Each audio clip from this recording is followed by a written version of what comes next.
સ્વામિનારાયણ. સ્વાગત છે તમારું કાઠિયાવાડી કિચન વિથ મમ્મીમાં. આજે આપણે બનાવીશું ફરાળી લચ્છા ટીકી. તો શ્રાવણ માસમાં કે પછી કોઈ પણ વ્રત કે ઉપવાસમાં બનાવી શકાય તેવી આ ફરાળી લચ્છા ટીકી એકવાર બનાવશો તો ફરાળની બીજી એક પણ વાનગીને નહીં બનાવવું એવી ખૂબ જ ટેસ્ટી અને ચટપટી એવી આ લચ્છા ટીકી બનતી હોય છે અને ગેરંટી છે કે ઘરમાં પણ બધાને ખૂબ જ ભાવશે. જેટલી બનાવશો એટલી ઓછી પડશે. તો વ્રત કે ઉપવાસમાં બનાવી શકાય તેવી લચ્છા ટીકી આજે આપણે બનાવવાના છીએ. તો લચ્છા ટીકી બનાવવા માટે મેં અહીંયા મીડિયમ સાઇઝના 4 નંગ બટેકા લીધા છે. પહેલાં તો આપણે અહીંયા બટેકાને સારી રીતે ધોઈ અને તેની છાલને અલગ કરી લેવાની છે. તો આપણે જોઈ શકીએ છીએ કે આપણા બધા જ બટેકાની છાલ નીકળીને રેડી થઈ ગઈ છે. તો હવે આપણે તેને ખમણીની મદદથી ખમણી લેવાના છે. અહીંયા આપણે કાચા બટેકાની લચ્છા ટીકી બનાવવાના છીએ. તો એક બાઉલમાં પાણી લઈ અને આ રીતે આપણે જે રેગ્યુલર ખમણી આવે છે તેનાથી જે મોટી સાઇઝની ખમણી છે તે મેં લીધી છે. જો તમારી પાસે આ ખમણી ના હોય તો તમે રેગ્યુલર ખમણીનો પણ ઉપયોગ કરી શકો છો. પણ જેમ મોટી સાઇઝના લચ્છા તૈયાર કરીશું તેમ વધારે સારી ટીકી બનશે. તો આ રીતે મેં ખમણીને પાણીમાં રાખી અને બટેકાને ખમણી લીધા છે. જો આ રીતે પાણીમાં ખમણીશું તો બટેકા કાળા નહીં પડી જાય. તો અહીંયા આપણા બધા જ બટેકા ખમણાઈને રેડી થઈ ગયા છે.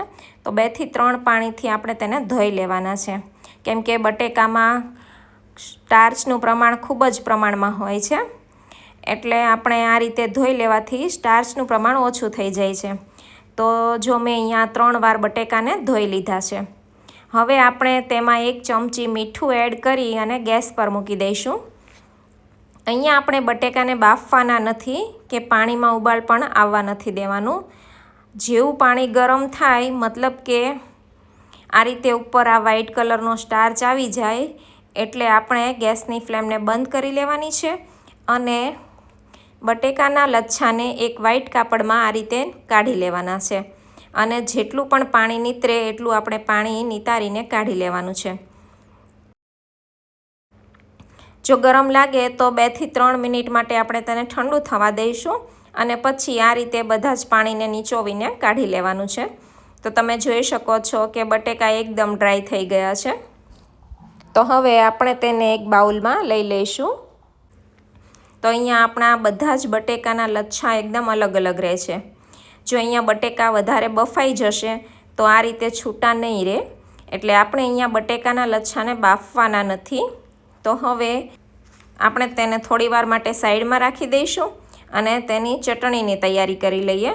તો ચટણી માટે આપણે અહીંયા દહીં બનાવવાના છીએ, ગળ્યું દહીં.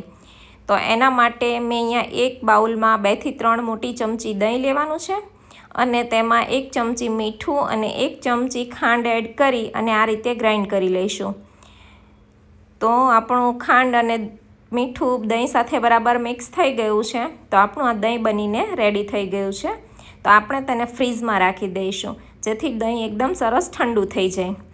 હવે આપણા બટેકાના લચ્છા ઠંડા થઈ ગયા છે. તો આપણે તેમાં સિંગોડાનો લોટ એડ કરવાનો છે. તો જો મેં અહીંયા જે રેડીમેડ પેકેટ મળે છે સિંગોડાના લોટનું તે લીધું છે. તો આપણે તેમાં 70 થી 80 ગ્રામ જેટલો સિંગોડાનો લોટ ચાળીને એડ કરી દઈશું. 1 ચમચી મીઠું એડ કરી અને લોટને લચ્છા સાથે આ રીતે મિક્સ કરી લઈશું. લોટને આ રીતે આપણે મિક્સ કરવાનો છે, દબાવીને નથી કરવાનો. આ રીતે આપણા લચ્છા એકદમ ખુલ્લા રહે એ રીતે આપણે તેને રેડી કરવાનું છે. તો આપણે જોઈ શકીએ છીએ કે એકદમ સરસ આ બધા લચ્છા છૂટા રહે છે. તો હવે આપણે આ લચ્છા ટીકી સ્ટફિંગવાળી તૈયાર કરવાના છીએ. તો એના માટે સ્ટફિંગ તૈયાર કરી લઈએ. તો સ્ટફિંગ માટે મેં અહીંયા એક અડધા કેપ્સિકમને ઝીણું કટ કરીને લીધું છે અને 8 થી 10 નંગ કાજુના ઝીણા ટુકડા કરી લીધા છે અને થોડી સૂકી દ્રાક્ષ લીધી છે અને સ્વાદ પ્રમાણે મીઠું એડ કરી દઈશું અને અડધી ચમચી મરી પાવડર, અડધી ચમચી શેકેલા જીરાનો પાવડર અને કોથમરી એડ કરી દઈશું. અહીંયા તમારે જો ચાટ મસાલાનો ઉપયોગ કરવો હોય તો પણ તમે કરી શકો છો. અને બધું બરાબર મિક્સ કરી લેવાનું છે. તો મિક્સ કરી અને આ રીતનું સ્ટફિંગ આપણે તૈયાર કરી લઈશું. અને હવે આપણે તૈયાર કરેલા બટેકાના લચ્છાને આ રીતે હાથમાં થોડા લઈ લેવાના છે અને હાથમાં રાખી અને થોડું સ્ટફિંગ આ રીતે વચ્ચે રાખી દેવાનું છે. સ્ટફિંગ આપણે વધારે નથી લેવાનું, બસ આ રીતે થોડું રાખી દઈશું અને ઉપરથી થોડા બટેકાના લચ્છાને આ રીતે રાખી દેવાના છે અને બંને હથેળીની વચ્ચે રાખી અને આપણે તેને થોડું પ્રેસ કરી દેવાનું છે. આ રીતે દબાવીને આપણે તેને ટિક્કીનો શેપ આપી દેવાનો છે. તો બહુ જ આસાનીથી બટેકાના લચ્છાની ટિક્કી બની જાય છે. તો પહેલાં તો આપણને લાગે કે આની ટિક્કી કઈ રીતે બનશે, પણ ખૂબ જ આસાનીથી આ ટિક્કી તૈયાર થઈ જાય છે. તો તમે જોઈ શકો છો કે આપણી આ ટિક્કી એકદમ સરસ તૈયાર થઈ ગઈ છે અને લચ્છા પણ એકદમ સરસ ઉપરથી દેખાય છે. તો હું તમને અહીંયા એક બીજી ટિક્કી પણ વાળીને બતાવું. તો પહેલાં આ રીતે લચ્છાને હાથમાં લઈ સ્ટફિંગ એડ કરી દઈશું અને બીજા થોડા લચ્છા લઈ અને આપણે તેને કવર કરી લઈશું અને હથેળીથી પ્રેસ કરી અને ટિક્કીને તૈયાર કરી લઈશું. તો આ રીતે બધી જ ટિક્કીને મેં અહીંયા રેડી કરી લીધી છે. તો હવે એને તળવા માટે મેં અહીંયા એક તવીમાં થોડું તેલ ગરમ કરી લીધું છે. તેલ ગરમ થાય એટલે આપણે ટિક્કીને એક એક કરીને તેલમાં મૂકી દઈશું અને 2 થી 3 મિનિટ સુધી આપણે ટિક્કીને આ રીતે તેલમાં થવા દઈશું. 2 થી 3 મિનિટ જેવો ટાઈમ થઈ ગયો છે તો આપણે ટિક્કીની સાઈડને ચેન્જ કરી લઈએ અને બંને સાઈડથી આપણે તેને ગોલ્ડન બ્રાઉન કલરની તળી લેવાની છે. તો તમે જોઈ શકો છો કે એકદમ સરસ ગોલ્ડન બ્રાઉન કલરની ટિક્કી તળાઈ ગઈ છે. તો આ રીતે ટિક્કીની સાઈડને ચેન્જ કરતા જવાની અને તળતું જવાનું છે. અને જે ટિક્કી રેડી થઈ ગઈ છે આપણે તેને તવીની સાઈડમાં કરી લઈશું અને બીજી ટિક્કીને તળવા માટે રાખી દઈશું, જેથી બધી જ ટિક્કી સર્વ કરતી વખતે એકદમ ક્રિસ્પી રહે. તો તમે જોઈ શકો છો કે બધી જ ટિક્કી એકદમ સરસ બનીને રેડી થઈ ગઈ છે અને તવીમાં થોડું તેલ પણ બચ્યું છે, મતલબ કે ખૂબ જ ઓછા તેલમાં આપણી ઘણી બધી ટિક્કી બનીને રેડી થઈ ગઈ છે. તો આપણે તેને એક ડીશમાં કાઢી લઈશું. તો અહીંયા આપણી આ બધી જ ટિક્કી બનીને રેડી થઈ ગઈ છે. તો તમે જુઓ, તો હું તમને અવાજ કરીને બતાવું તો તમે જોઈ શકો છો કે ટિક્કી કેટલી ક્રિસ્પી તૈયાર થઈ છે. એકવાર જરૂરથી ટ્રાય કરજો.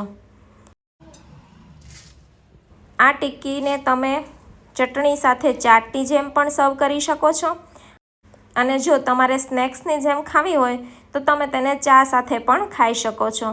તો મેં અહીંયા ચાટની જેમ સર્વ કરી છે. તો સૌપ્રથમ આ રીતે આપણે ટિક્કીને તોડી લઈશું અને ગ્રીન ચટણી એડ કરી દઈશું, ખજૂર આમલીની મીઠી ચટણી એડ કરીશું, દહીં જે તૈયાર કર્યું છે તે એડ કરીશું અને ઉપરથી શેકેલા જીરાનો પાવડર, લાલ મરચું પાવડર, દાડમના દાણા, કોથમરી અને ફરાળી ચેવડો એડ કરીશું, જેથી ખાવામાં ક્રન્ચી લાગે.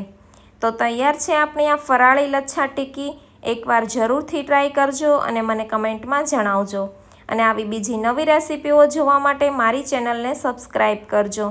જો વિડીયો ગમ્યો હોય તો લાઈક કરો, હાઈપ કરો અને તમારા ફ્રેન્ડ્સ અને ફેમિલીમાં શેર કરો. તો ફરી મળીએ એક નવી રેસીપી સાથે. Thank you for watching.